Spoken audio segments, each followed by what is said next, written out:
Snow was drifting across the empty streets of Marquette, Michigan, when Officer Keith Torres heard a faint cry coming from an abandoned bus stop. Beneath the cracked shelter, he found a cardboard box resting on an old blanket, with a tiny German Shepherd puppy trembling inside. Around the puppy's neck was a worn brown collar and a small metal tag engraved with one name: Buddy. Keith reached down to lift him from the cold. Then he noticed a folded piece of paper tucked beneath the blanket. Only 5 words had been written across it: "Please give him a home." 3 months after losing his 9-year-old son, Keith had no idea who had left Buddy there or why. But the puppy gave another weak, hungry whimper, forcing Keith to carry him home to a house that had been painfully silent since his son's death. Keith thought he was simply giving a freezing puppy shelter for the night. He had no idea that Buddy was about to change what grief had done to his family. Before we continue, please like, subscribe to help us reach 1,000 subscribers, and share this story with someone who believes that sometimes hope arrives when we need it most. By early evening, winter had settled hard over Marquette, Michigan. Snow moved in thin sheets off Lake Superior, gathering along the curbs and turning the old streets silver beneath the amber glow of streetlights. While the temperature continued to fall with every passing hour, Officer Keith Torres drove slowly through the northern edge of town, one hand resting on the steering wheel and the other near the heater vent that never seemed quite warm enough. At 39, Keith still carried the strong, disciplined build of a man who had spent most of his adult life wearing a uniform. He stood a little over 6 feet tall, with broad shoulders, a square jaw, and dark brown hair cut short around the sides. Though lately he had stopped caring whether the top lay neatly or not, a few strands of gray had appeared near his temples during the past 3 months. His brown eyes, once quick to soften around children or neighborhood dogs, now seemed permanently tired, shadowed by sleepless nights that coffee could disguise but never repair. His dark navy police jacket was zipped to his throat, and his duty belt pressed against the seat as he turned onto an older road near the edge of Marquette. His shift had technically ended 23 minutes earlier. Keith knew because he had checked the dashboard clock twice. He also knew there was no reason to drive this way. Home was in the other direction, yet, for the 3rd time that week, he had found an excuse to take the longer route. 3 months earlier, Keith and his wife Katherine had lost their 9-year-old son, Elijah. Everyone had called him Eli. Keith still did, although mostly inside his own head. The boy had been small for his age, with thick dark hair that never stayed combed for more than 10 minutes, and an expressive face that made lying almost impossible. Eli had filled rooms without trying. Shoes appeared where they should not. Cabinet doors remained open. Half-finished drawings accumulated on the kitchen counter. Somehow there had always been a backpack in precisely the place where Keith needed to walk. Keith would have given almost anything to trip over that backpack again. Instead, the Torres house had become painfully orderly. Katherine had stopped working after Eli died. At 37, she was a veterinary technician who had spent nearly 14 years calming frightened animals and reassuring equally frightened owners. She was slender, with shoulder-length chestnut brown hair that she usually tied loosely behind her head, soft hazel eyes, and gentle hands that seemed to know instinctively how to approach an injured animal without frightening it. Lately, however, those hands rarely had anything to do. Most days, Katherine stayed in their bedroom with the curtains partly closed. Keith never told her to come out. She never asked why he kept volunteering for extra shifts. They understood each other's hiding places too well. A gust of wind pushed loose snow across the road. Keith reduced his speed. Ahead, beyond a row of bare trees, stood the remains of the old Harbor Line bus stop. The route had been discontinued years earlier after the newer transit road opened closer to downtown. The shelter remained because no one had found enough reason to remove it. 3 cloudy glass panels leaned beneath a rusting metal roof. and an old route sign hung crookedly from one post. Keith had passed it dozens of times. Tonight, something made him look. At first, he saw nothing unusual. Then he heard it. A thin sound slipped through the wind. Keith frowned and turned down the heater fan. Silence filled the cruiser. A few seconds passed. Then came the sound again. A whimper. Small, weak, alive. Keith slowed and pulled onto the shoulder. For a moment he remained behind the wheel, looking toward the shelter. "Of course," he murmured. It was not irritation directed at whatever was out there. It was simply the tired acknowledgement of a police officer who had learned that strange noises on freezing nights almost never belonged to convenient problems. He switched on his flashlight, stepped from the cruiser, and immediately felt the wind find the narrow opening above his collar. Snow crunched beneath his boots as he crossed the road. "Hello?"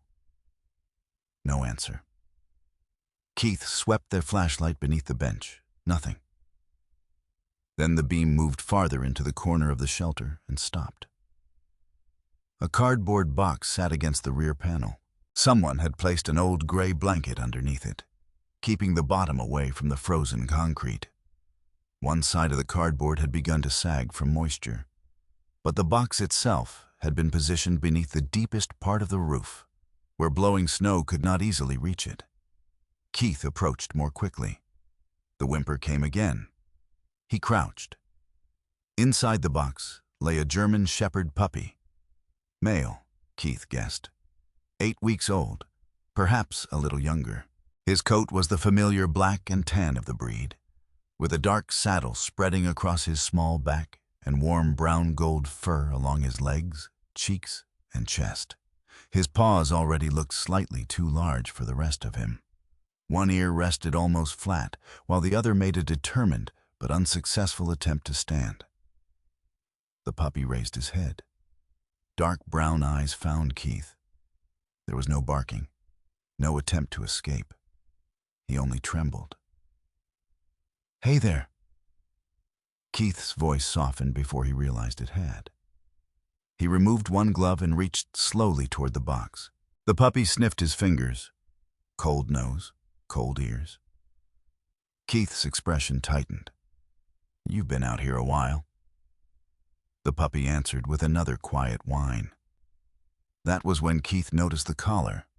It was brown leather, worn enough to suggest it had been used for some time, but clean and properly fitted. A small silver-colored metal tag hung beneath the puppy's chin. Keith lifted it carefully between 2 fingers. One word had been engraved across the front. Buddy. Keith looked back at the puppy. "So you have a name?" Buddy blinked at him. Beside the box sat a small sealed bag of puppy food.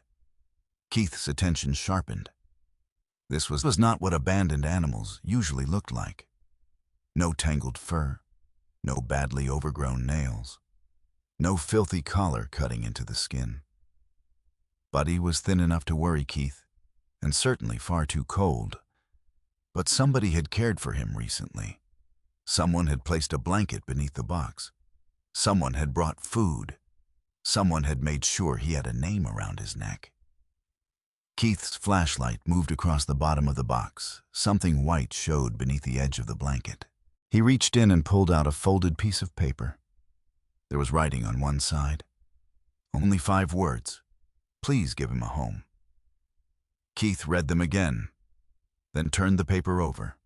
Blank. No name, no telephone number, no explanation. He stood slowly and looked along the empty road. "Anybody here?" The wind answered by pushing snow against the shelter.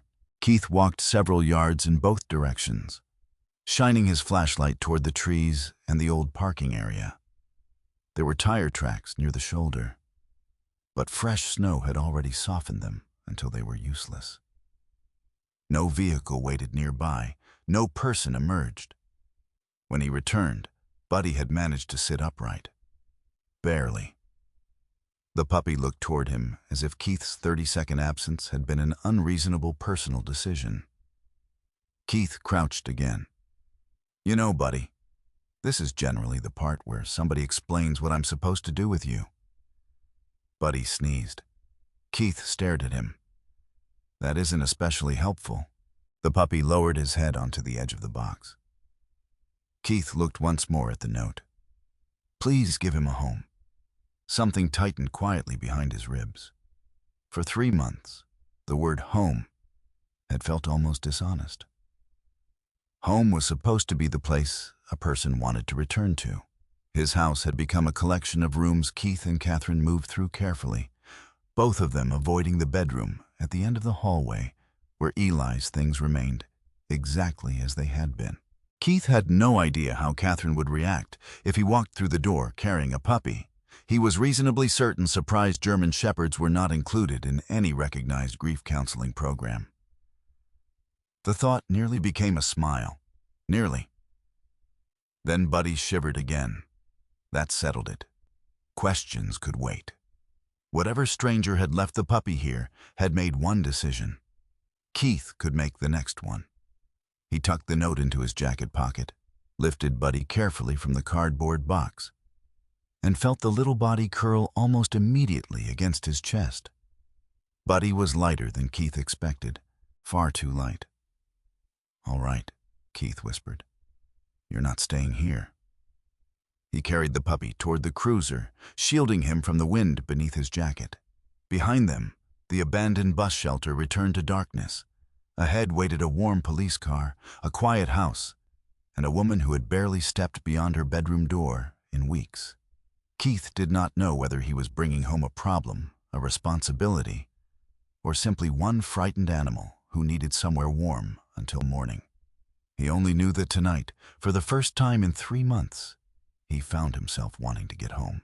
Keith pulled into the driveway shortly after 9 that night, and for several seconds he remained behind the wheel, with Buddy tucked against his chest beneath the open edge of his police jacket. Snow had begun collecting along the porch rail and the roof line of the small 2-story house, while a single lamp glowed behind the living room curtains. The bedroom window upstairs was dark, which told him almost nothing. Katherine had spent many evenings sitting in darkness since Eli died. Buddy shifted weakly against him and gave a small, breathy sound, bringing Keith back to the immediate problem. Whatever conversation waited inside could come later. The puppy needed warmth first. Keith carried him through the front door, kicked the snow from his boots, and locked the door behind him. The house greeted him with the same silence it had offered every night for 3 months. No television, no music from the kitchen, no footsteps overhead. He could hear the refrigerator humming and the old furnace pushing warm air through the vents. Sounds that had once disappeared beneath ordinary family noise, but now seemed almost embarrassingly loud. "Katherine," he called, keeping his voice low. There was no answer. Keith glanced toward the hallway leading to the stairs. He knew she had heard the door. Katherine heard almost everything now. Perhaps because there was so little left in the house to compete with it, he did not call again. Instead, he carried Buddy into the living room and placed the cardboard box beside the couch, away from the direct heat of the floor vent. The gray blanket from the bus shelter was damp along one edge, so Keith went to the linen closet and returned with 2 clean bath towels. He folded one beneath the puppy and wrapped the second loosely around his body. Buddy barely protested. "That worries me more than barking would," Keith murmured. The puppy opened one eye, apparently unconvinced that Keith's opinion mattered. Keith removed his duty belt and set it on the high shelf beside the front closet, then filled a rubber hot water bottle from the bathroom cabinet. He wrapped it in another towel before placing it against one side of the box, leaving Buddy enough room to move away if the warmth became uncomfortable. The routine felt strangely familiar, although he had never cared for a hypothermic puppy before. Police work had taught him that frightened living things generally did better when the person helping them stopped moving as if everything were an emergency. Still, he wanted someone who knew more. He took out his phone and scrolled through Katherine's work contacts until he found Dr. Virginia Bell, the veterinarian who owned the clinic where Katherine had worked for nearly 8 years. Virginia was 54, tall and lean, with short silver-brown hair that curled slightly at the ends and narrow green eyes that missed very little.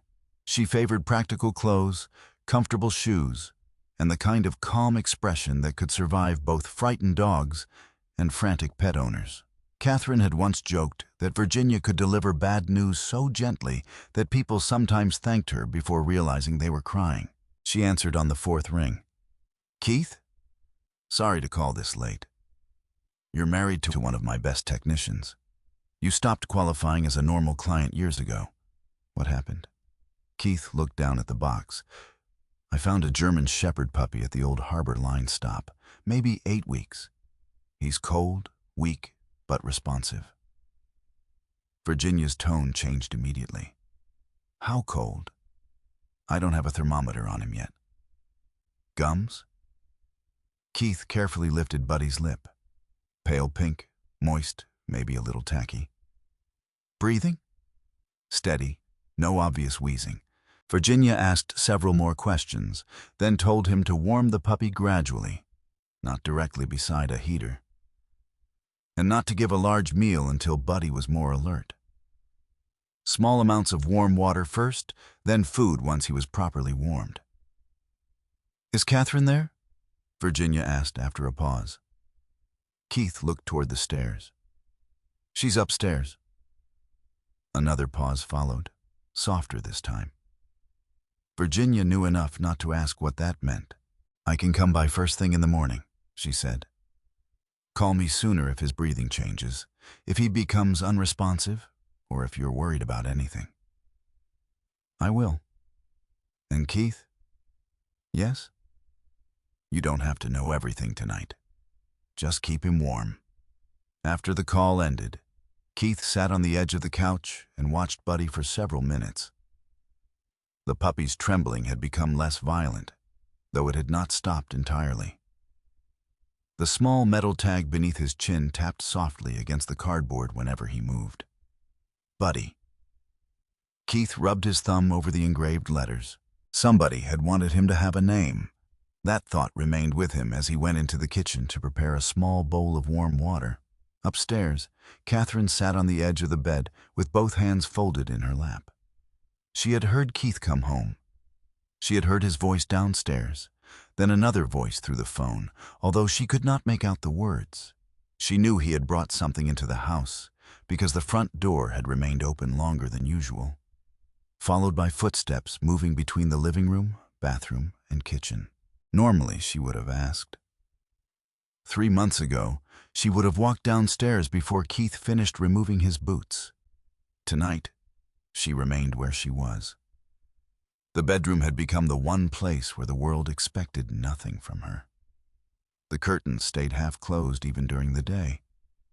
A book had remained face down on the nightstand for nearly 2 weeks, open to the same page. Her work scrubs were still hanging neatly inside the closet, though she had not worn them since the week after the funeral. Katherine heard a cabinet close downstairs. Then silence. She lowered herself against the pillows. A few minutes later, another sound reached her. Thin, uncertain, a whimper. Katherine's eyes opened. She listened. Nothing followed. Perhaps she had imagined it. She turned towards the wall. Then the sound came again, slightly louder this time. A puppy. Katherine knew the sound immediately. She closed her eyes. Whatever Keith had brought home, he could handle it. He was capable, careful, and currently downstairs with a telephone containing the number of every veterinarian in Marquette if necessary. The puppy whimpered a third time. This one was different. There was strain beneath it. Hunger, Katherine thought automatically. Possibly discomfort. Her fingers tightened around the edge of the blanket.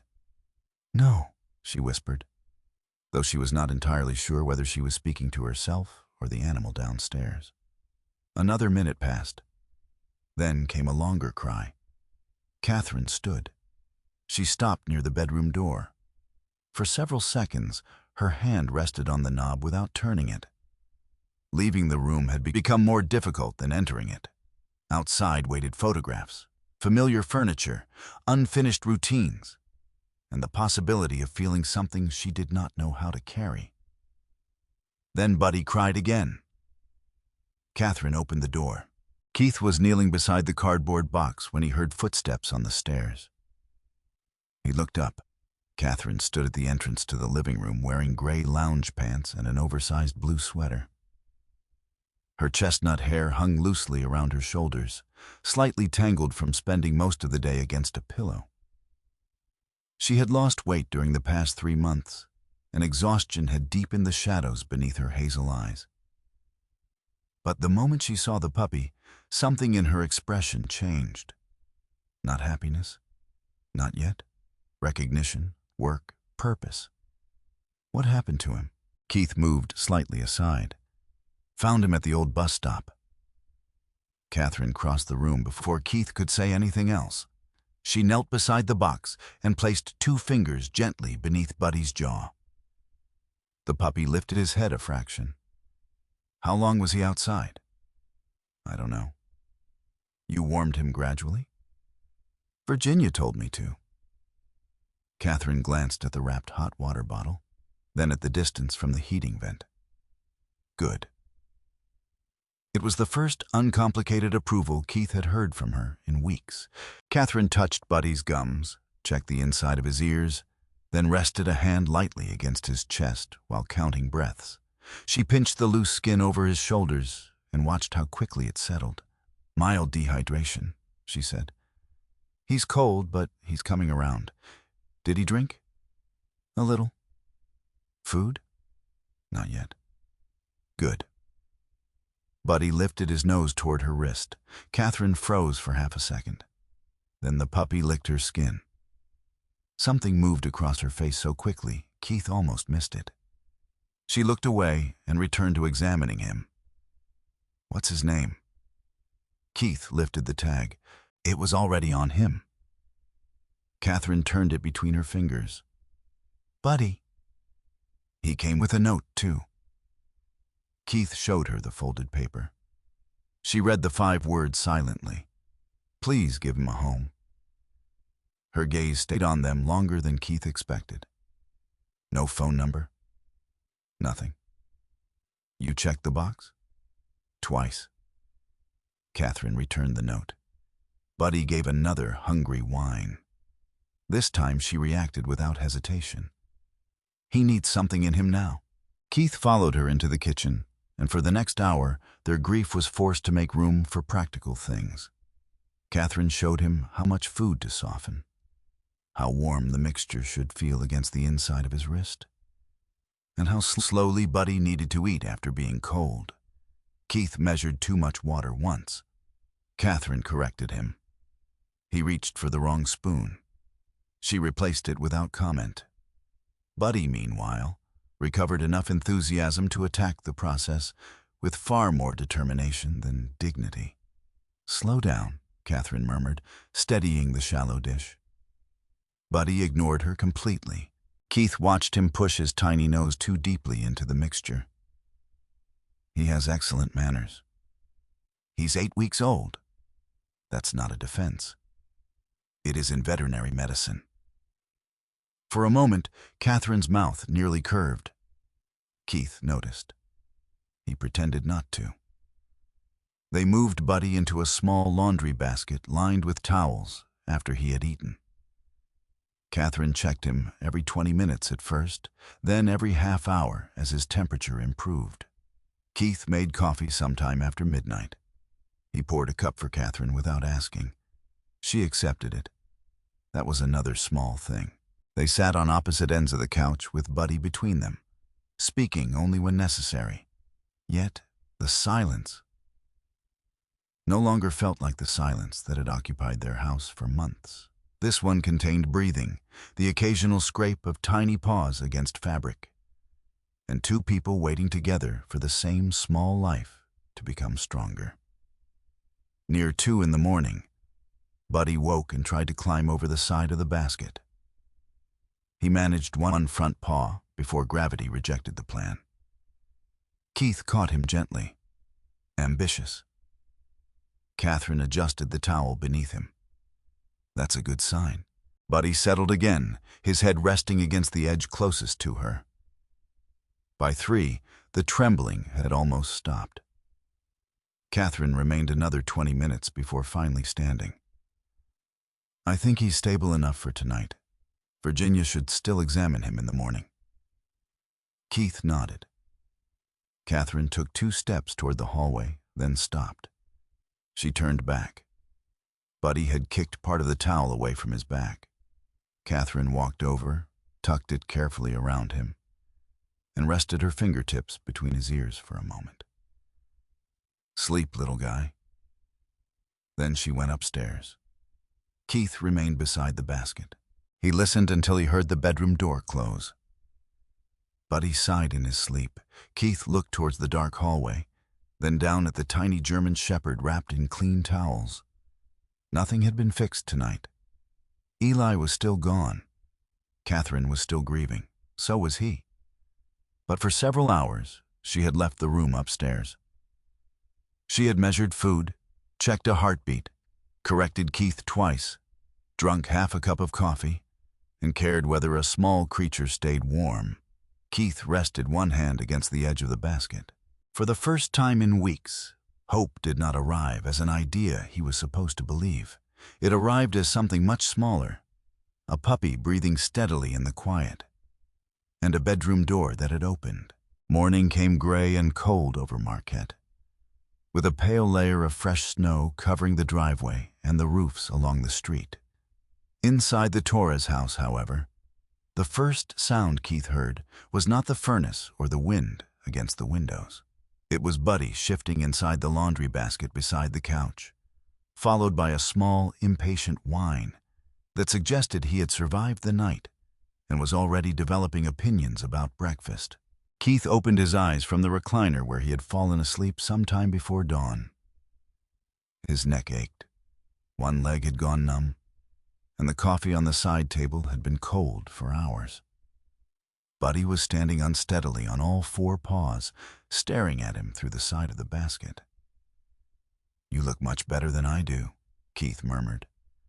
Buddy wagged his tail once, lost his balance, and sat down. A few minutes later, Katherine appeared at the bottom of the stairs. She had changed into dark jeans and a loose cream sweater, and her chestnut brown hair was pulled into a low ponytail. She still looked tired, but unlike the night before, she had come downstairs without being summoned by a cry. Keith noticed. He said nothing.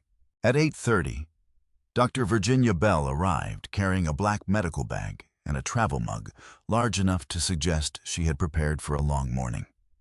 In daylight, Virginia looked exactly as Keith remembered from the clinic. 54, tall and lean, with short silver-brown hair curved neatly around her ears, sharp green eyes, and the composed posture of someone accustomed to being greeted by barking dogs, anxious owners, and occasionally both at the same time. She stepped inside, removed her winter boots, and looked toward the laundry basket. "So, this is the criminal responsible for getting me out before my second cup of coffee." Buddy stared at her. Virginia crouched beside him.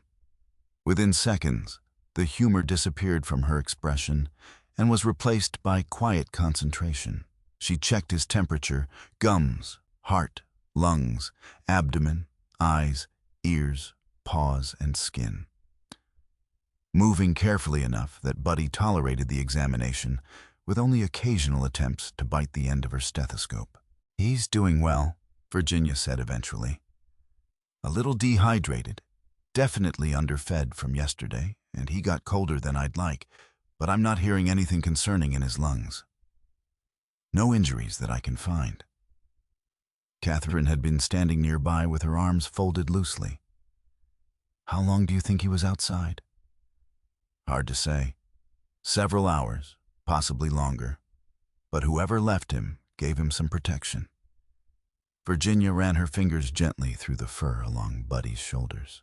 "His coat is clean. No fleas that I can see. Nails have been trimmed recently. His ears are clean. Weight is reasonable for his age. This isn't a puppy that's been neglected for weeks. Keith glanced at the brown leather collar around Buddy's neck. Virginia noticed. That collar fits properly, too. Katherine picked up the small metal tag. Buddy. Exactly, Virginia said. Somebody bought him a collar, had a tag engraved, fed him properly, and handled him enough that he isn't terrified of people. Keith leaned against the kitchen counter, then left him at an abandoned bus stop. Virginia looked at him. Those two facts don't necessarily contradict each other. Keith understood what she meant, though he did not like it. Abandonment was easier to understand when cruelty explained it. Care made the mystery harder. Virginia left instructions for feeding, vaccinations, and a follow-up examination. Then insisted Katherine call her if anything changed. At the door, she hesitated before putting on her gloves. "It's good to see you downstairs," she said gently. Katherine's expression tightened for only a moment. "I'm just keeping an eye on him." Virginia nodded as though that explanation was perfectly sufficient. Of course. She left before Katherine could become uncomfortable with the conversation. Later that morning, Keith started making calls. He contacted the county animal shelter, checked lost pet reports, spoke with dispatch, and searched the regional listings used by local veterinary clinics and rescue organizations. He described Buddy's age, breed, collar, and the exact location where he had been found. Nothing matched. No one had reported an 8-week-old German Shepherd missing. There was no frantic owner calling police stations, no breeder asking about a vanished puppy. Keith even drove back to the Harbor Line stop during his lunch break and checked nearby businesses for security footage. One camera faced the wrong direction. Another had been offline since a power problem several weeks earlier. The mystery remained exactly where it had started. At home, Buddy had already begun recovering faster than anyone expected. By the end of the first week, the quiet puppy from the bus shelter seemed to have been replaced by a creature whose primary purpose was to investigate every object Keith preferred to remain undisturbed. The first victim was a kitchen towel. Katherine found Buddy backing across the floor with the towel clamped between his teeth, pulling with extraordinary determination, while the other end remained trapped beneath a chair leg. "What exactly is your plan?" she asked. Buddy pulled harder. The towel came free. Buddy flew backward, rolled once, stood up as though nothing had happened, and ran into the hallway carrying his prize. Katherine followed him. Only to make sure he did not swallow anything, she told herself. 2 days later, one of Keith's house slippers disappeared. He found it beneath the dining table with a single tooth mark along the heel, and Buddy asleep beside it. "You have expensive taste." Buddy opened one eye. Keith took the slipper. Buddy took the other one the following morning. Soon, the house developed a new system of organization based almost entirely on what Buddy could reach. Dish towels migrated toward the hallway. Shoes had to be placed on higher shelves. The small wastebasket beside Keith's desk moved onto a chair after Buddy discovered that discarded envelopes were apparently a rare delicacy. His favorite possessions, however, were Keith's socks. Clean or used did not seem to matter. Buddy stole them with equal enthusiasm. Once he carried a long black duty sock across the living room while tripping over the end of it every third step. Keith followed slowly behind him. "I've arrested people for less." From the kitchen, Katherine said, "No, you haven't." Keith glanced toward her. She was standing beside the counter with a mug in her hands. There was something almost normal about the exchange. Neither of them mentioned it.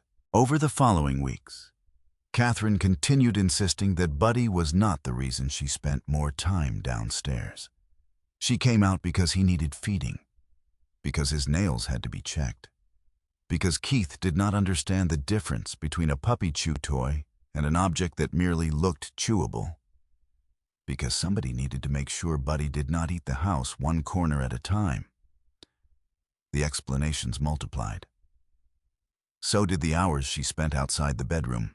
One morning, Keith came downstairs and found Katherine sitting cross-legged on the living room rug while Buddy slept with his head across her ankle. She was reading again. Not the book that had remained untouched beside the bed, but an old veterinary magazine she had brought from the clinic.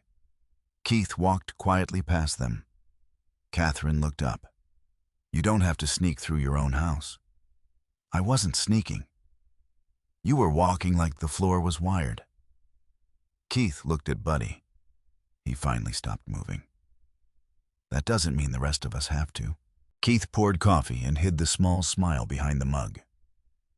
By Buddy's third week in the house, he had become strong enough to run confidently from room to room, though confidence still exceeded coordination. That became obvious on a Saturday morning. Keith was standing near the kitchen entrance while Katherine folded clean towels at the dining table. Buddy came charging from the living room with one of Keith's socks hanging from his mouth. "Buddy," Keith warned. The puppy accelerated. He crossed the hardwood hallway, attempted to turn too quickly, and his back leg slid sideways. Buddy spun halfway around and landed directly on his rear. For one stunned second, he remained sitting there with the sock still hanging from his mouth. Katherine laughed. It came suddenly, bright, clear, and completely unguarded. Keith froze. So did Katherine. The sound seemed almost unfamiliar in the house. Buddy tilted his head. Then Katherine's smile faded. Her eyes moved toward the section of wall beside the hallway. Keith knew why before she said anything. Eli used to fall there. His voice was quiet. Katherine nodded. When he was learning to walk. Keith remembered immediately. Eli had been barely a year old, wearing blue pajamas with little airplanes printed across them. He had refused to crawl once he discovered standing, even though standing had not yet discovered how to cooperate with him. He kept trying to reach the kitchen, Keith said, for the wooden spoon. He was obsessed with that spoon. You kept moving it farther away. I was encouraging him. Katherine looked at him. You were making our son cross half the house for kitchen equipment. He needed motivation. A small laugh escaped her again, softer this time. Then tears filled her eyes. Keith did not tell her not to cry. He had learned that those words helped no one. Instead, he sat beside her on the edge of the couch. For several moments, neither spoke. Buddy approached them slowly, his stolen sock forgotten somewhere behind him. He placed both front paws against Katherine's knee. She touched the top of his head. I forgot about the spoon, she whispered. Keith looked toward the hallway. I did too. That surprised both of them. For 3 months, almost every memory of Eli had seemed connected to the hospital, the phone call, the funeral, or the unbearable finality afterward. Those memories had become so large that smaller ones had disappeared behind them. The wooden spoon, the airplane pajamas, the way Eli had once sat on the hallway floor after falling, looked up at his parents, and laughed before trying again. Katherine wiped her cheek. He was so stubborn. Absolutely. He got that from you. Keith glanced at her. Interesting. I remember your mother saying exactly the opposite. Katherine smiled through the tears. Buddy climbed halfway into her lap and immediately began chewing the loose end of her sweater sleeve. She gently removed it from his mouth. No, Buddy tried again. Keith watched them. He understood something then that he'd been afraid to say aloud. Buddy was not making them forget Eli. He was doing almost the opposite. The puppy was bringing life back into rooms where their son had once lived. And with that life came memories Keith had thought grief had destroyed. Not only the final memories, the ordinary ones, the good ones. That afternoon, Katherine remained downstairs long after Buddy fell asleep. And when Keith passed the hallway later, the house was quiet again. But it no longer felt empty in quite the same way. Somewhere beneath the silence were a stolen sock, a forgotten wooden spoon, the memory of a little boy learning to walk, and two parents who had finally remembered how he had laughed when he fell. 2 months had passed since Keith carried Buddy home from the abandoned Harbor Line bus stop, and winter still held Marquette firmly in its grip. Lake Superior remained dark and restless beyond the city. Snowbanks stood shoulder-high along some residential streets, and the morning cold had the sharpness that made car doors groan when they opened. Yet, inside the Torres house, the season no longer seemed quite as endless as it had before Buddy arrived. The puppy had grown quickly. His legs were longer now, his chest beginning to broaden beneath the black and tan coat, although his oversized paws still made him look as if someone had assembled him from parts intended for a larger dog. One ear had finally decided to stand almost permanently, while the other continued leaning outward whenever he was tired, giving him an expression Keith considered far too innocent for an animal responsible for 3 damaged shoelaces, 1 chewed television remote, and the mysterious disappearance of several socks. Buddy had also developed a morning routine.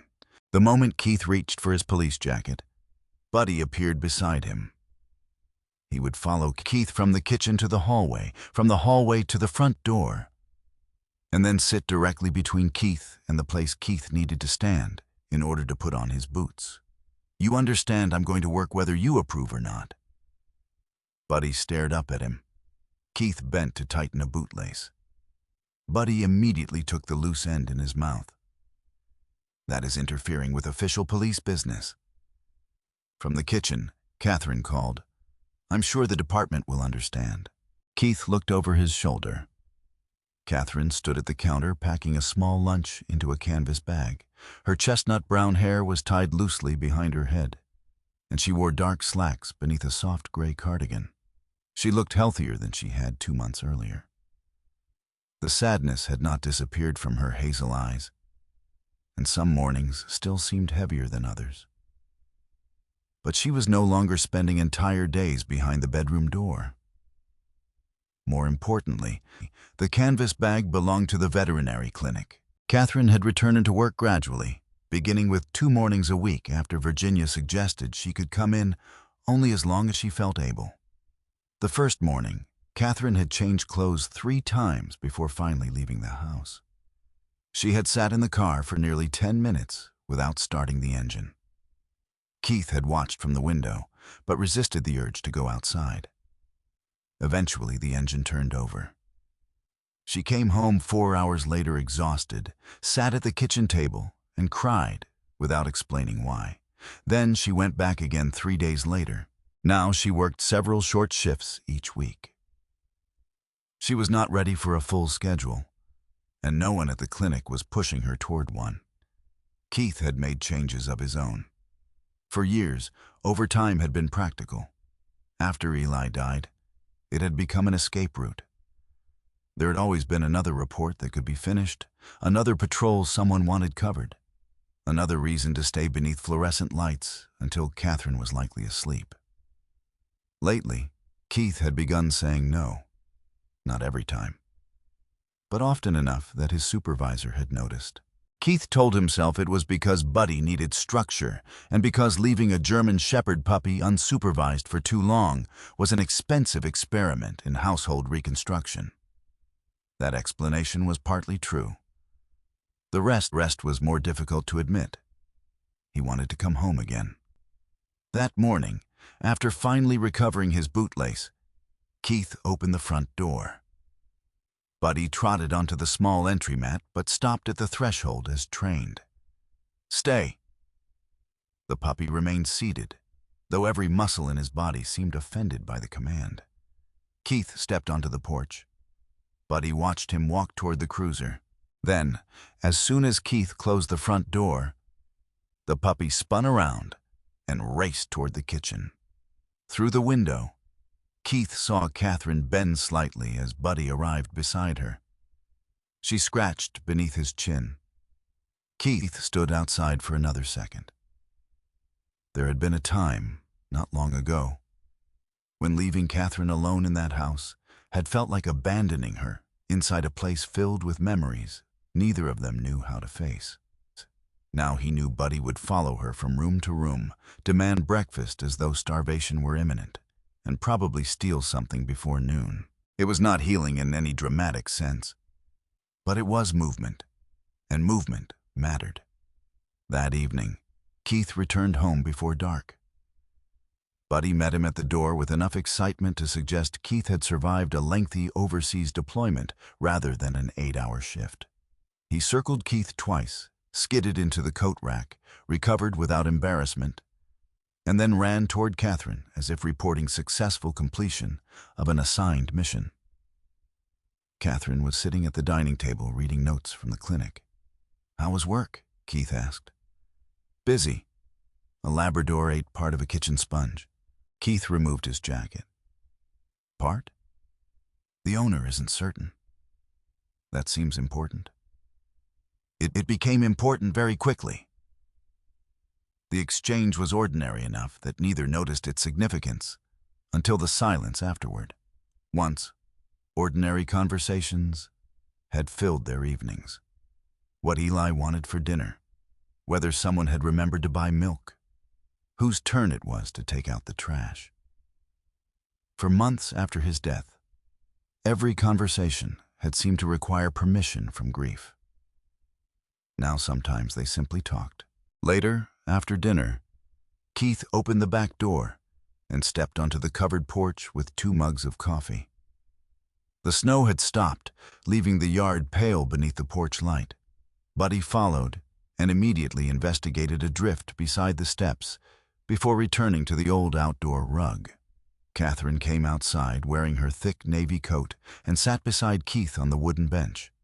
Buddy circled twice between their boots, sighed dramatically, then settled with his head across Keith's foot. For several minutes, neither spoke. Keith reached inside his jacket pocket. He had been carrying something for several days.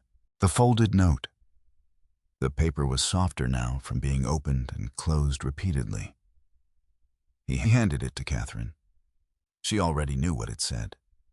Still, she unfolded it. "Please give him a home." Katherine looked down at Buddy. "I keep thinking about whoever wrote this." "So do I." They trimmed his nails. They kept his ears clean. That collar wasn't cheap either. Keith nodded. "And the tag." Her fingers moved toward the small metal plate hanging beneath Buddy's chin. "Buddy!" "I don't understand how someone does all of that," Katherine continued, "and then leaves him in a cardboard box." Keith watched Buddy sleeping. "At first, I thought the same thing. And now?" Keith took his time answering. Police work had exposed him to people who abandoned animals for reasons that deserved no sympathy. Neglect, inconvenience, cruelty, impatience. He had seen enough of all 4. Buddy did not fit any of them. Maybe whoever left him didn't stop loving him. Katherine looked at him. Keith continued quietly. Maybe they couldn't keep him. Maybe something happened, and they knew they couldn't give him what he needed anymore. There are shelters. I know. They could have called someone. I know that too. Katherine folded the paper slowly. Leaving him there was still dangerous. Yes. Keith did not defend the stranger. Whoever had left an 8-week-old puppy outside during a Michigan winter had taken a terrible risk, whatever the reason. But the blanket, the food, the collar, and the carefully engraved tag continued to suggest a story more complicated than simple indifference.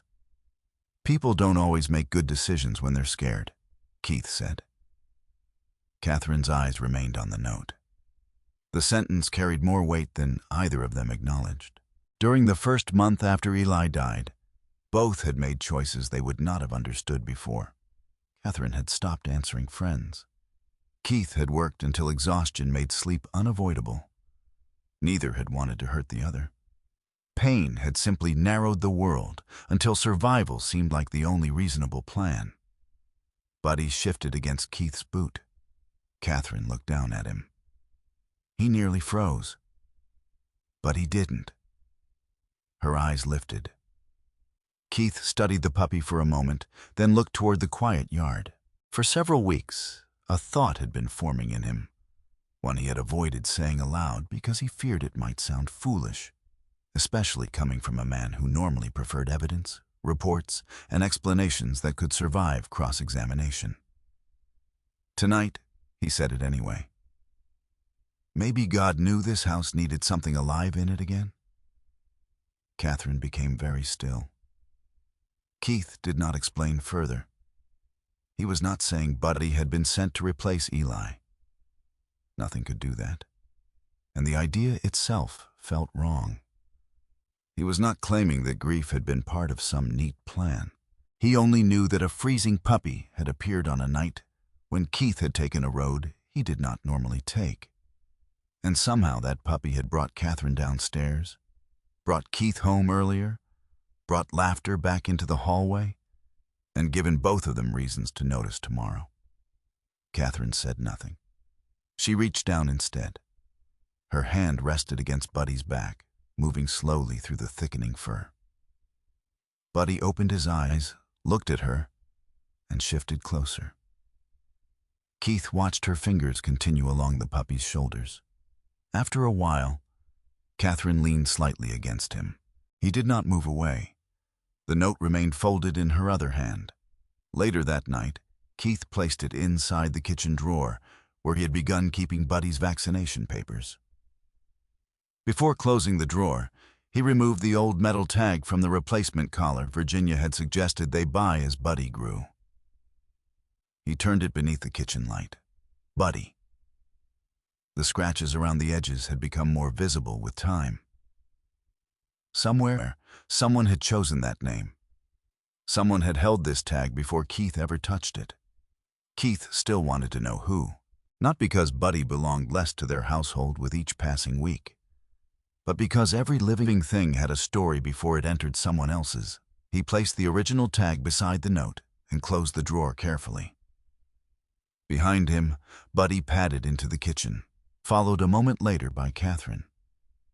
The mystery could wait. For now, the house was no longer silent. And for the first time, neither Keith nor Katherine seemed to wish that it were. By the time the worst of the Michigan winter began to loosen its grip on Marquette, Buddy had changed from the shivering puppy Keith could once carry beneath one arm into a young German shepherd whose legs seemed to grow faster than the rest of him. His black and tan coat had thickened, his chest was beginning to broaden, and the ear that had once leaned uncertainly to one side now stood almost as confidently as the other. He was still young enough to become distracted by snowballs, fallen leaves, and anything resembling an unattended glove. But beneath that restless curiosity was an intelligence Keith had begun to recognize. Buddy watched people closely. Not only Keith and Katherine, everyone. Keith first noticed it during the basic obedience course he had enrolled Buddy in at a local training facility on the outskirts of Marquette. The classes were not intended to turn dogs into police canines or service animals. Keith had chosen them for much simpler reasons. A rapidly growing German shepherd needed boundaries, and Buddy had recently demonstrated that he considered the command leave it more of a philosophical suggestion than an instruction. Their trainer was Lauren Hayes, 45, a compact woman with curly auburn hair cut above her shoulders, alert gray eyes, and the patient posture of someone who had spent 20 years waiting for dogs to make better decisions. She spoke quietly, rarely repeated commands, and seemed entirely unimpressed by Keith's police background. "Your badge does not outrank a German shepherd's adolescence," she told him during the second class. Keith looked down at Buddy, who was sitting correctly but staring with dangerous concentration at another dog's treat pouch. "I'm beginning to understand that," Buddy learned quickly. Sit, stay, down, recall, loose leash walking. He was not perfect, but mistakes seemed to bother him almost as much as they bothered Keith. If he broke position too early, he would often return before Keith corrected him, sitting with an expression of such exaggerated seriousness that Lauren once accused him of trying to negotiate partial credit. What interested her more, however, happened between exercises. One evening, another handler became frustrated after her nervous collie repeatedly refused to walk through a training tunnel. The woman stood beside the wall, shoulders tight, fighting tears more from embarrassment than anger. Buddy noticed. He left Keith's side before Keith could stop him, crossed several feet of floor, and sat near the woman's shoe. He did not jump. He did not paw at her. He simply looked up. The woman stared at him, then laughed weakly and scratched beneath his chin. Lauren watched from across the room. He does that often? Keith frowned. Does what? Finds the person who needs him. Keith dismissed it at first as coincidence. Then Buddy did it again. At the veterinary clinic, Katherine had begun taking him with her occasionally on shorter workdays, partly because the staff enjoyed having him around, and partly because Buddy had reached an age when controlled exposure to unfamiliar people and environments was useful. The clinic itself had become another sign of Katherine's changing life. She was working 4 days most weeks now, though still shorter shifts than before Eli's death. Some mornings remained difficult, and certain conversations with families losing elderly pets could leave her sitting silently in the car before coming home. Yet, she kept returning. One Thursday afternoon, Buddy was resting behind the reception desk when an older man entered carrying a small terrier wrapped in a blanket. The man introduced himself as Frank Delaney, 72, a retired Army mechanic with a tall but slightly stooped frame, close-cropped silver hair, a lined face, and a heavy canvas jacket marked with the faded patch of an old veterans organization. His little terrier, Rosie, needed surgery to remove an intestinal obstruction. Virginia explained that the procedure would take several hours. Frank nodded as though he understood. Then he sat in the corner of the waiting room and began twisting his cap between both hands. Katherine noticed his anxiety. But the clinic was busy, and she had 2 patients waiting. She offered him coffee and promised they would update him as soon as possible. Buddy noticed something else. He rose from behind the desk, walked across the waiting room, and stopped beside Frank. Frank glanced down. Well, hello there. Buddy sat. Frank rested one hand on his head. 5 minutes became 10, then 20. Buddy never left. Whenever Frank's hand stopped moving, Buddy leaned gently against his knee until it began again. When Katherine returned with an update that Rosie had made it safely through anesthesia and the procedure was progressing well, she found Frank speaking softly to Buddy about a dog he had owned during the years after leaving the Army. "I haven't thought about Duke in a long time," Frank admitted, rubbing Buddy's ears. "Best listener I ever had. Never interrupted unless food was involved." Katherine smiled. "That sounds familiar." Buddy remained with Frank until Virginia finally came out to tell him that Rosie was awake and doing well. The story might have ended there if Frank had not mentioned Buddy during a veterans community luncheon the following week. That was how Pamela Baker heard about him. Pamela was 62. Medium height with a sturdy build, short steel gray hair, dark expressive eyes, and the brisk but welcoming manner of someone accustomed to coordinating people who were not always interested in being coordinated. She worked at North Shore Veterans Recovery Center, a rehabilitation facility serving former service members recovering from injuries, surgeries, addiction, and the less visible consequences of military life. Pamela called Katherine at the clinic first. Katherine gave her Keith's number. Keith received the call while sitting in his cruiser eating a sandwich between reports. "I hear you have a German shepherd who believes he works in healthcare," Pamela said. Keith looked through the windshield. "That description may overstate his qualifications." I also heard he sat with Frank Delaney for almost an hour. Buddy likes people. Some dogs like people. Some pay attention to them. There's a difference. Pamela explained that the center occasionally welcomed calm, well-controlled dogs for informal visits. She was careful not to call Buddy a therapy dog because he was not certified as one, and Keith appreciated the distinction. No program, Pamela said. No promises. You bring him by, we see how he behaves, and if he likes it, he can come again. Keith hesitated. Buddy was young. He was also energetic enough to turn an unsupervised cardboard box into confetti within minutes. But Buddy had become happiest when he had something to do. All right, Keith finally said. We'll try once. The first visit took place the following Saturday. North Shore Veterans Recovery Center occupied a renovated brick building several miles from downtown with wide hallways, large windows, and a common room overlooking a stand of pine trees. Keith arrived in jeans and a dark green jacket rather than his police uniform. Buddy wore a plain harness and walked beside his left leg. Pamela met them near reception. You came. I said I would. You'd be surprised how unusual that can be. Keith suspected she was only partly joking. The first half hour was awkward. Not for Buddy, for Keith. Several veterans sat around the common room drinking coffee, playing cards, reading newspapers, or watching a basketball game with the sound turned low. Some immediately wanted to meet Buddy. Others barely looked up. Buddy accepted both responses. He greeted a former Marine who spent 5 minutes inspecting the quality of his harness. He sat beside a woman recovering from knee surgery while she told him that German Shepherds were too intelligent for their own good. He allowed another man to scratch his chest while complaining that every dog he had ever owned preferred his wife. Keith mostly held the leash. Then something unexpected happened. A quiet veteran named Samuel Price, 67, who had a narrow face, thinning gray hair, and a stiff left hand from an old injury, had been sitting alone with his coffee since Keith arrived.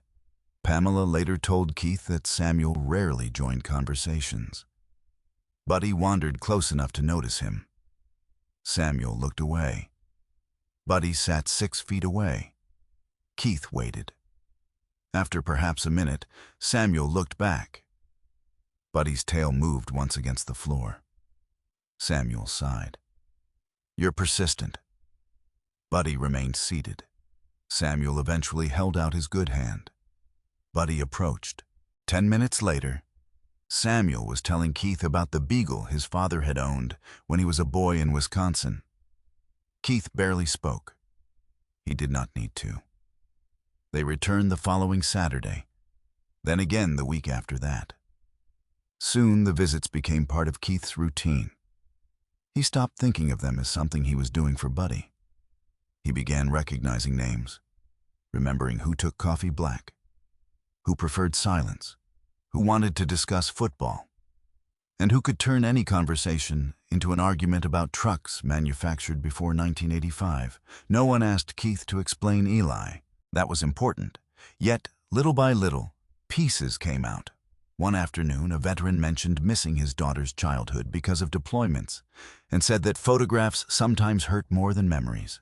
Keith understood before he could stop himself.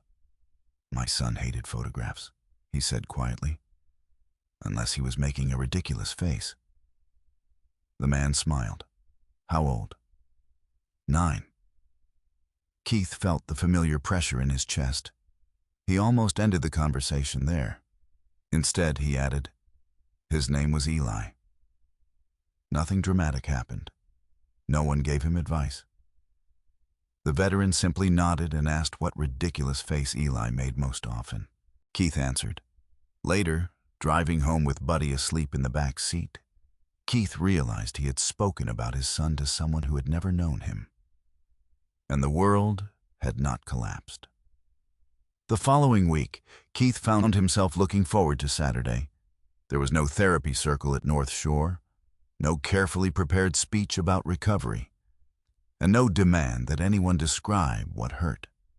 There was coffee, ordinary conversation, occasional laughter, long stretches of silence, and a young German shepherd who seemed to understand that some people needed a paw near their boot before they needed words. Keith still missed Eli every morning. Katherine still had days when grief made ordinary tasks difficult. Nothing had been erased. But as Keith stood one Saturday afternoon watching Buddy move calmly from one veteran to another, he recognized something he had not expected. For months, he had believed surviving meant enduring one day until the next. Now some days contained things he actually wanted to return to. He looked down when Buddy came back and sat beside him. "You like having a job, don't you?" Buddy looked up. Keith rested a hand between his ears. Perhaps they both did. By early spring, the snowbanks along Marquette's quieter streets had begun shrinking into gray-edged mounds. Though Lake Superior still sent cold wind through the city whenever the clouds rolled in from the north, Saturday mornings at North Shore Veterans Recovery Center had become familiar enough that Keith no longer checked the address before turning into the parking lot. And Buddy seemed to recognize the building even sooner, lifting his head in their back seat the moment the brick entrance came into view. Buddy was nearly 6 months old now, tall enough that strangers sometimes forgot he was still a puppy until he became overly interested in a dropped napkin or attempted to greet someone while carrying one of Keith's gloves. His black and tan coat had grown thick and glossy, and his body was beginning to show the athletic shape of an adult German shepherd, though his oversized paws and occasional clumsiness still betrayed his age. Inside the center, Buddy had developed his own routine. He greeted Samuel Price near the coffee table, accepted a brief scratch beneath the chin from a former Navy electrician named Howard, then made a slow circuit of the common room, while Keith kept the leash relaxed. There was one person Buddy never approached. The man sat beside the large western window overlooking the pines. Keith had noticed him during nearly every visit. His name, according to the small identification board beside the room schedule, was Gerald James. Gerald was 74, with a narrow but still broad-shouldered frame that suggested he had once been a powerful man. Thick silver hair had receded above his forehead, and a trimmed gray mustache rested over a mouth that rarely seemed interested in conversation. His face carried the deep lines of age, outdoor work, and years spent squinting against weather. He usually wore flannel shirts beneath a dark zippered cardigan, loose trousers, and heavy orthopedic shoes resting carefully on the foot plates of a black wheelchair. An old army cap was almost always folded in his lap. Gerald did not appear unfriendly. He simply seemed determined not to need company. When card games began, he remained by the window. When Pamela organized coffee around the larger table, he accepted a cup, but rarely joined them. Even when Buddy entered, and several veterans called his name, Gerald usually glanced over once before returning his attention to the trees. What interested Keith was that Buddy noticed him too. On more than one Saturday, the young shepherd stopped halfway across the common room and stared toward the window. His ears lifted. His body became unusually still. Then somebody called him, or Keith moved, and Buddy continued walking. Keith assumed Gerald simply interested him because he was quiet. Dogs noticed people who behaved differently.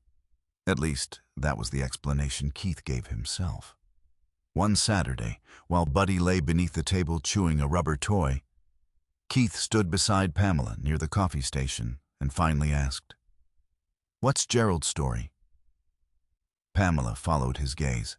At 62, she maintained the same sturdy, purposeful appearance Keith had come to associate with the center. Short steel gray hair, practical slacks, comfortable shoes, and dark eyes that could shift from humor to seriousness without warning. "Army," she said. "Served most of his adult life in one form or another.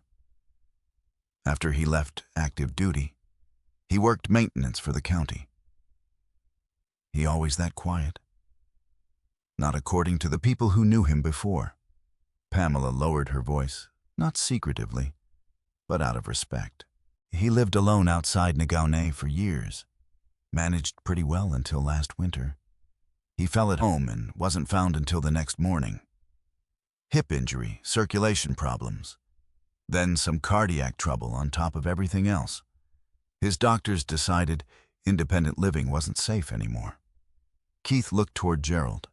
The older man was staring through the glass while turning his army cap slowly between his fingers. Family? A niece in Arizona. Calls him every week. She offered to move him closer, but Gerald has apparently spent 74 years practicing the word no. Keith almost smiled. I know the type. Pamela looked at him. I imagine you do. Keith ignored that. Does he dislike dogs? Not that I know of. Buddy lifted his head at that moment and looked toward the window again. Pamela noticed. He watches Buddy sometimes. Keith glanced at her. Gerald? When you're not looking. That interested him more than it should have. Still, Keith did not push the matter. North Shore worked partly because nobody was forced into participation. If Gerald wanted distance, Keith respected it. Buddy surprisingly seemed to respect it too. The young dog occasionally stood facing Gerald from 20 or 30 feet away, ears forward and nose testing the air. But he never pulled the leash toward him. Not yet. At home, another kind of distance was beginning to change. Katherine had opened Eli's bedroom door. Not just for a moment. Not merely to retrieve something. She opened it one Tuesday morning and left it open. Keith noticed when he came home from work. The room looked almost exactly as it had for months. Eli's dark blue comforter remained neatly spread across the bed. A model airplane hung from the ceiling above the desk. Books crowded one shelf in no particular order, because Eli had insisted organizing books by size was more sensible than organizing them by subject. A baseball glove still rested on the dresser. Keith stopped in the doorway. Katherine was sitting on the floor beside two cardboard boxes. She wore jeans and an old green sweatshirt, her chestnut hair pulled into an untidy knot. One box had been marked "Keep" in black marker.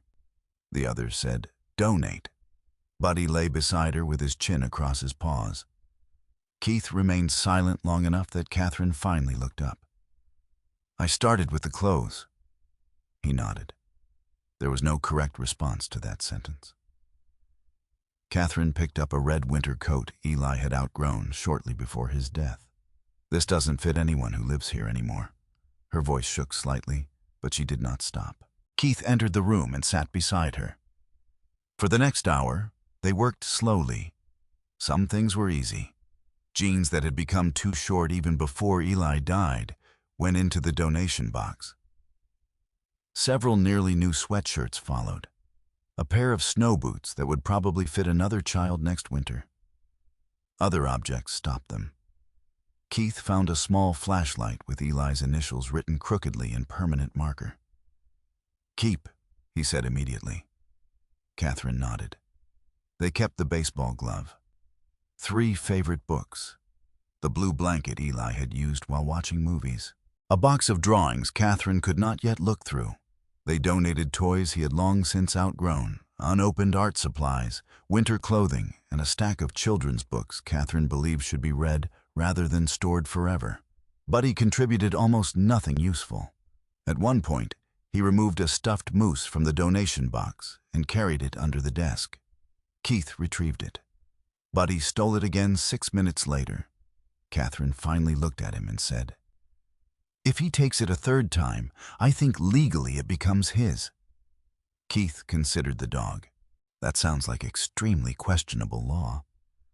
You're the police officer, which is why I can identify bad law when I hear it. Buddy took the moose a third time. The stuffed animal stayed. The moment brought a quiet smile to Katherine's face, but later she cried while folding one of Eli's old sweaters. Keith sat beside her. Neither tried to stop the tears. That evening, the bedroom door remained open. The donation boxes sat in the hallway, ready for another day. Keith understood that opening the room did not mean Katherine was letting Eli go. If anything, it meant that they were beginning to separate their son from the museum grief had built around him. Eli had been more than untouched clothes and a closed door. Several days later, Keith found himself looking at Buddy's adoption paperwork again. Virginia had helped him complete the temporary care forms shortly after Buddy arrived, expecting the arrangement to last only until an owner appeared or a permanent placement became necessary. No owner had appeared. Buddy slept in their house, rode in their vehicles, attended training with Keith, waited near the kitchen door for Katherine, and had somehow acquired 3 separate beds while preferring the floor beside whichever human he wanted to supervise. Temporary had become an increasingly dishonest word. Keith sat at the kitchen table with the paperwork one evening, while Buddy slept beneath his chair. Katherine came in from the clinic and noticed the forms. "You're thinking about it." Keith looked down. "I've been thinking about it." "Keeping him? He's already here." "That isn't the same thing." Keith knew she was right. Keeping Buddy because no one else had claimed him was passive. Adopting him meant choosing what came next. Years of food, veterinary bills, training, muddy floors, ruined objects, aging, illness, and eventually another goodbye neither Keith nor Katherine wanted to imagine. His hand moved beneath the table until his fingers found Buddy's shoulder. "I think this stopped being temporary a while ago." Katherine rested her bag on the chair. "I think Buddy figured that out before we did." Keith smiled faintly, but before signing anything, he opened the kitchen drawer. Inside lay 2 objects he still could not explain. The folded paper, "Please give him a home," and the original metal tag engraved with the name, Buddy. Keith turned the tag between his fingers. The shelter had found no owner. The clinics had no matching records. Nobody had responded to the reports he had filed months earlier. Somewhere behind those 5 words was a person who had known this dog first. Keith no longer believed that person had simply stopped caring. That made the unanswered question harder to forget. The next Saturday, Keith returned to North Shore with Buddy. The common room was busier than usual, but Gerald occupied the same place beside the western window. Buddy entered beside Keith, greeted 2 familiar veterans, then stopped. His head turned. Across the room, Gerald was sitting with his army cap resting in his lap. For several seconds, the young German shepherd simply watched him. Then Gerald slowly turned his head. Their eyes met across the room. Something passed over the older man's face so quickly Keith could not identify it. Surprise, perhaps, or memory. Gerald looked away first. Buddy remained still another moment before Keith touched his shoulder and guided him toward the others. Keith thought nothing more of it, not then. He could not have known that the answer he had been carrying in a kitchen drawer for months was already closer than he imagined. Saturday afternoon brought a softer kind of cold to Marquette. The snow had pulled back from the sidewalks in uneven patches, leaving wet pavement beneath a pale sky, and the wind coming off Lake Superior carried more dampness than ice. Keith arrived at North Shore Veterans Recovery Center shortly after lunch, wearing jeans, a charcoal sweater beneath his jacket, and the tired but steadier expression that had begun replacing the constant tension he once carried home from every shift. Buddy trotted beside him in his plain black harness, moving with the long-legged confidence of a German shepherd who had finally begun growing into his paws. The center was quieter than usual. A few veterans were playing cards in the common room, while another group had gathered around the television for a college basketball game. Pamela was helping someone at the reception desk, so Keith gave her a small wave and continued down the hallway with Buddy. They had taken that route many times. Buddy knew the building well enough now that Keith rarely needed to guide him. He understood which doors belonged to patient rooms, which corners usually contained people willing to scratch his ears, and which side table sometimes held a jar of dog treats Pamela claimed she did not keep specifically for him. They were halfway down the long western corridor when Buddy stopped. Not slowed, stopped. Keith felt the leash tighten slightly and looked down. Buddy's ears had risen. His head turned toward the far end of the hallway. "Buddy?" The dog did not look back. Keith followed his gaze. Gerald James sat near the large window overlooking the pine trees, occupying the same quiet place Keith had seen him choose for weeks. The 74-year-old veteran wore a dark green flannel shirt beneath his cardigan, with his army cap folded across his knees. His wheelchair stood angled slightly toward the window, and one hand rested loosely on the armrest. Buddy took one step forward, then another. His nose lifted. Keith noticed the change immediately. This was not curiosity. Buddy's entire body had become alert, as if something buried beneath months of new smells, new rooms, and new people had suddenly risen to the surface.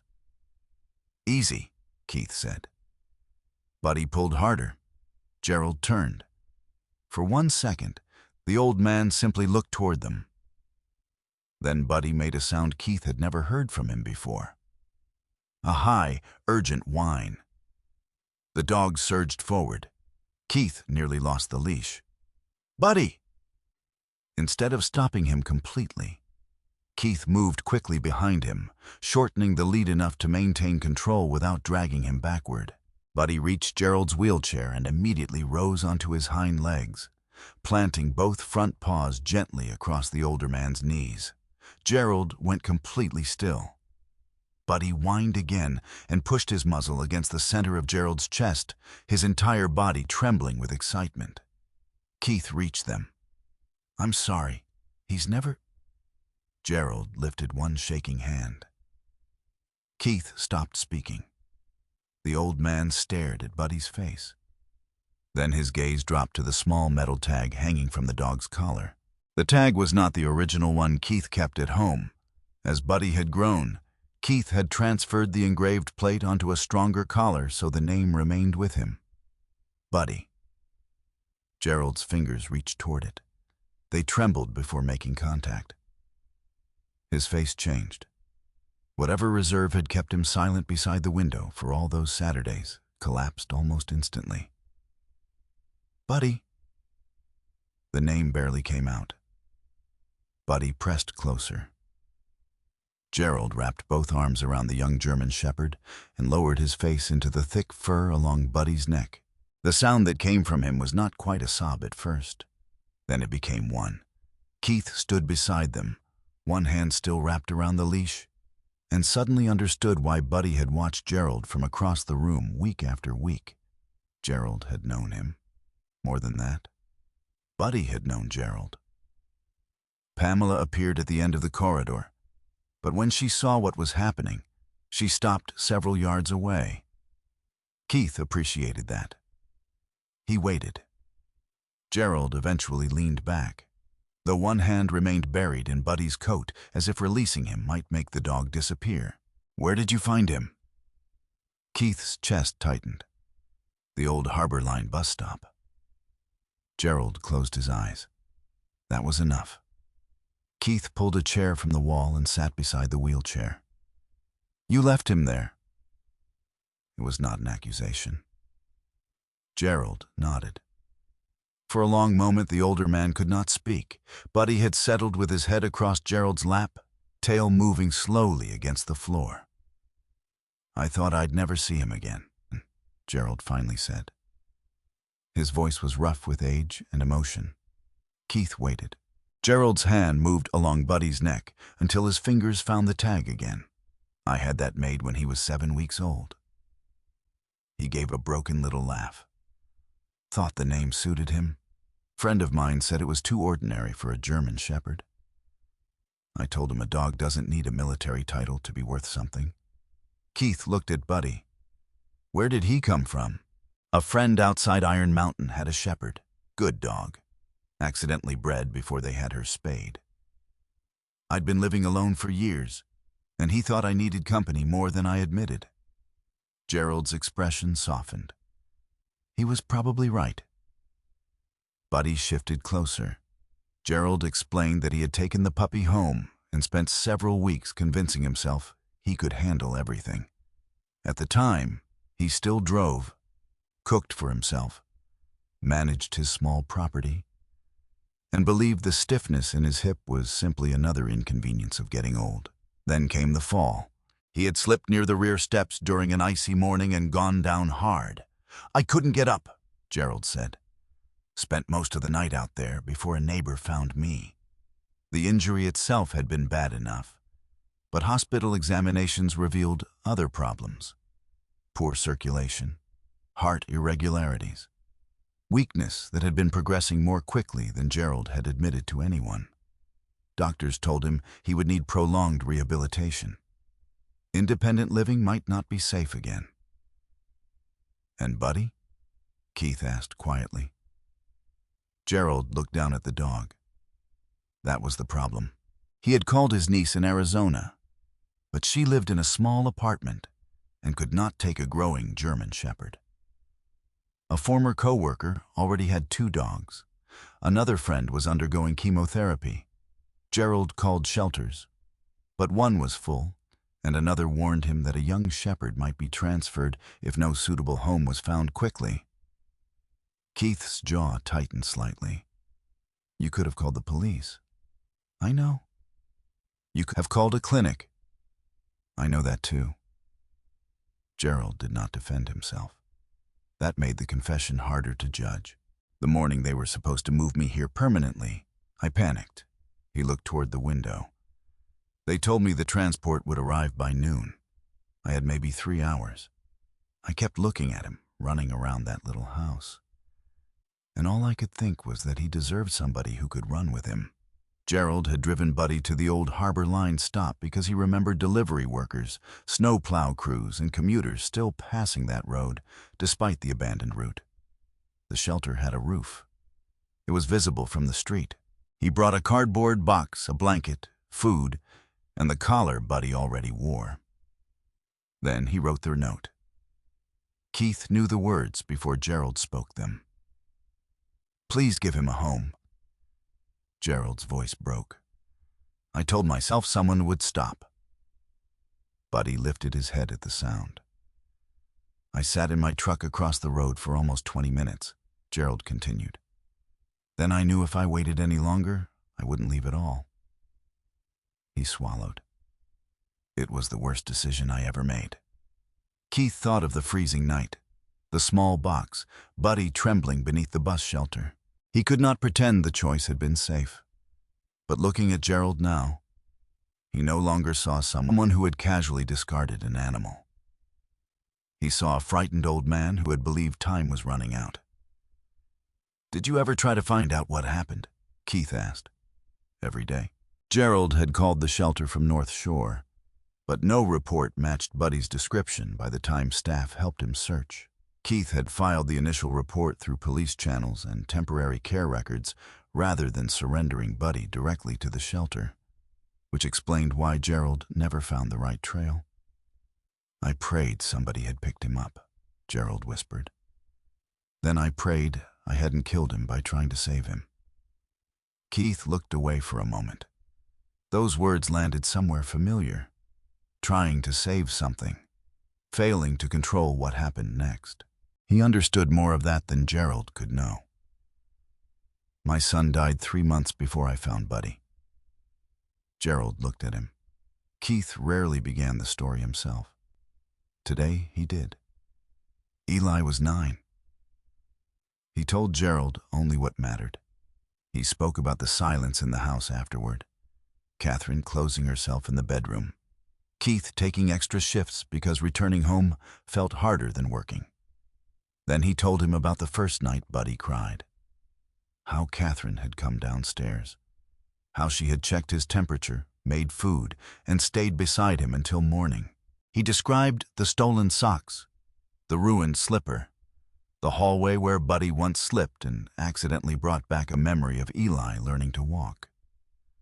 Gerald listened without interrupting. "He didn't replace our boy," Keith said. Nothing could. I know. But he gave us something to care about when caring about anything felt almost impossible. Buddy moved from Gerald's knee and sat between both men. Keith rested one hand against his back. My wife went back to work. I stopped hiding behind overtime. We opened Eli's room. Gerald's eyes filled again. So he found a home. Keith nodded slowly. Yes. The older man looked down at Buddy. For several seconds, only the distant television and quiet voices from the common room filled the corridor. Then Gerald smiled through the tears. I spent months asking God to put him in the right house. Keith said nothing. Gerald looked at him. Maybe I was asking the wrong way around. Keith frowned slightly. Gerald's hand settled gently against Buddy's shoulder. Maybe I asked God to help Buddy find people who needed him. His eyes held Keith's. Sounds to me like maybe Buddy found exactly who he was supposed to find. Keith looked down. Buddy had placed one paw across the toe of his shoe. Gerald's hand still rested on the dog's back. 2 people, 1 dog. 2 different kinds of grief joined by a decision neither man had understood when it was made. Keith had once believed the note was the beginning of Buddy's mystery. Now he understood it had been the end of Gerald's desperate goodbye. And perhaps the beginning of something none of them had been able to see yet. The following Saturday arrived with clear skies over Marquette. And although patches of snow still clung stubbornly to shaded yards, sunlight reflected from the wet streets with the first convincing promise of spring. Keith drove toward North Shore Veterans Recovery Center with Katherine beside him and Buddy sitting upright in the back seat. His ears raised as soon as the familiar brick building appeared ahead. Katherine had been quiet for most of the drive. At 37, she looked more like the woman Keith remembered from before their world changed, though grief still lived quietly around her hazel eyes. Her chestnut brown hair was tied loosely at the back of her neck, and she wore a soft forest green sweater beneath a navy coat. In her lap rested a paper bag containing cinnamon bread she had baked the night before. Because arriving empty-handed to meet the man who had once loved Buddy somehow felt wrong to her. Keith had told her everything Gerald had said. The fall, the hospital, the desperate search for someone to take Buddy, the cardboard box beneath the abandoned bus shelter, the note. Katherine had listened without interrupting. At first, she had been angry.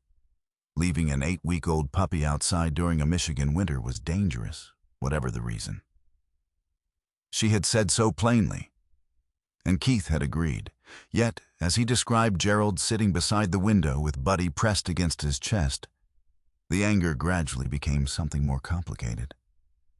By the time they reached North Shore, Katherine no longer knew what she intended to say. Buddy apparently had no such difficulty. The moment Keith opened the rear door, the young German shepherd jumped down and pulled toward the entrance with unusual urgency. Keith shortened the leash, reminding him that familiarity did not eliminate manners. But Buddy barely contained himself through the lobby. Gerald was in his usual place beside the western window. When Buddy saw him, his entire body changed. His tail began sweeping from side to side, and a low, excited whine escaped him before Keith released enough leash for him to approach. Gerald looked up. His lined face brightened immediately. Well, there you are. Buddy reached the wheelchair and pressed his head beneath Gerald's waiting hand, as though they had parted yesterday rather than months earlier. Katherine stopped several feet away. The cinnamon bread remained forgotten in her hands. She watched Gerald rub behind Buddy's ears, watched Buddy lean against his knees, and something in her expression softened. Gerald noticed her and removed his army cap from his lap. You must be Katherine. She nodded. And you must be the man who taught him to steal socks. Gerald looked genuinely offended. I taught him no such thing. Keith folded his arms. Interesting. So that developed naturally. For the first time, Katherine smiled. The tension eased enough for them to move into a quieter sitting area near the window. Pamela brought coffee, but understood instinctively that this conversation belonged to the three of them. So she left after placing the tray on the table. For several minutes, Gerald spoke mostly about Buddy. He remembered how the puppy had slept beside his chair during the first week, how he had barked at his own reflection in the oven door, and how one of his ears had remained folded longer than the other. Katherine listened closely, occasionally glancing at Buddy as if comparing the puppy Gerald remembered with the young dog beside them now. Eventually, she asked the question that had been sitting between them. "Do you want him back?" Keith looked at her. Gerald did not answer immediately. His fingers remained buried in Buddy's thick fur. Then he shook his head. "No." Katherine's eyes widened slightly. Gerald looked down at the dog. "I want him. That's different." The distinction settled quietly into the room. "I'd love to wake up tomorrow and be the man I was before that fall," Gerald continued. "I'd love to have my house, my truck, and enough strength to walk him 2 miles before breakfast. Wanting those things doesn't make them possible." He looked at Keith and Katherine. "But this dog is healthy. He's trained. He looks for both of you every time one of you moves. I prayed somebody would give him a home, and apparently someone did." Katherine lowered her gaze. Gerald smiled faintly. "I'm not going to answer an answered prayer by asking for it back." Buddy rested his chin across Gerald's knee. Katherine reached over and placed her hand beside Gerald's on the dog's back. "You don't have to lose him again." Gerald looked at her. Keith understood before either said more. Buddy could belong to their family without Gerald disappearing from his life. A week later, Keith and Katherine completed the permanent adoption paperwork. There was no ceremony, no photograph for the newspaper, no dramatic announcement. Only signatures, veterinary records, licensing forms, and Buddy lying beneath the table as though human paperwork were a deeply inefficient way to confirm something he had already understood months earlier. When the new identification tag arrived, Keith attached it behind the original. The newer tag carried Keith and Katherine Torres, their phone numbers, and their Marquette address. In front of it remained the older metal plate Gerald had chosen months before. Buddy. Keith had considered replacing it entirely. Katherine stopped him. That name belonged to him before he belonged to us. So they kept it. The months that followed did not divide Buddy's life into an old family and a new one. Instead, the circle widened. Every Saturday, Keith continued bringing him to North Shore, and Buddy developed a habit of visiting Gerald before anyone else. He would enter the building, look toward the western window, and begin pulling just enough for Keith to know exactly where they were going. Gerald started participating more often in the common room. At first, he came because Buddy was there. Eventually, he occasionally arrived before them.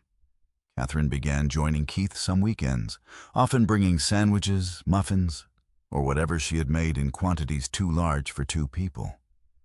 Gerald complained that she was trying to fatten the entire United States Army. Katherine replied that judging from how quickly the food disappeared, the Army appeared willing to cooperate. The year continued moving. So did they. When the first anniversary of Eli's death approached, Keith noticed Katherine becoming quieter again.